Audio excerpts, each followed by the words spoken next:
Congress party राष्ट्रीय अध्यक्ष अजितदादा पवार साहेब, त्याचबरोबर तटकरे साहेब, सोलापूरचे संपर्क मंत्री भरणे साहेब, त्याचबरोबर सहसंपर्क मंत्री अण्णासाहेब बनसोडे यांच्या आदेशानुसार 16, 17 आणि 18 या 3 दिवसामध्ये सोलापूर महापालिकेतील इच्छुक उमेदवारांचे अर्ज पक्ष कार्यालयामध्ये भरून घेण्याच्या सूचना करण्यात आल्या होत्या। त्यानुसार 3 दिवस आम्ही लोकांनी अर्ज करावेत अशा पद्धतीचं आवाहन केलं होतं।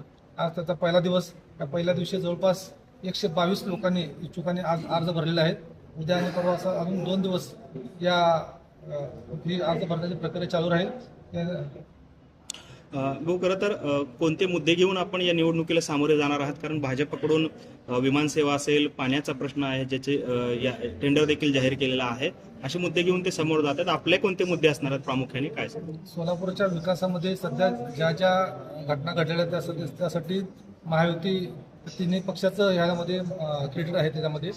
पण येणाऱ्या काळामध्ये रोजचा पाणी पुरवठा असेल, रोजगाराचे प्रश्न असतील, मूलभूत सुविधा असतील, त्या सर्व समस्या घेऊन आम्ही लोकांसमोर जाणार आहोत। स्वबळाचा नारा जो आहे तो आपल्याकडून यापूर्वी देखील देण्यात आलेला आहे। भाजप देखील त्यासाठी तयार आहे, मात्र वरिष्ठांकडून जो निर्णय येईल ते आम्ही मान्य करू। आपली कशा पद्धतीची तयारी असणार आहे? सहसंपर्क मंत्री अण्णासाहेब बनसोडे साहेब या गेल्या 15 आठवड्यात आल्यानंतर त्यांनी सोलापूर शहरामध्ये 102 ठिकाणी आम्ही उमेदवार देणार आणि जवळपास 75 पार्चा नारा दिलेला होता। त्याच आदेशानुसार आम्ही सध्या 102 ठिकाणी तयारी करत आहोत। तशा पद्धतीने आम्हाला चांगल्या प्रचंड असं प्रतिसाद लोकांकडून मिळतोय। उमेदवाराचे इच्छुक सुद्धा आमच्याकडे प्रचंड प्रमाणात येत आहेत।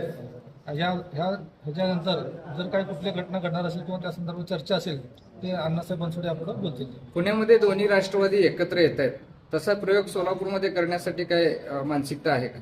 वरिष्ठ लेवलने जो निर्णय होईल त्या धर्तीवर आम्ही सगळं सोलापूर शहरातील काम करू।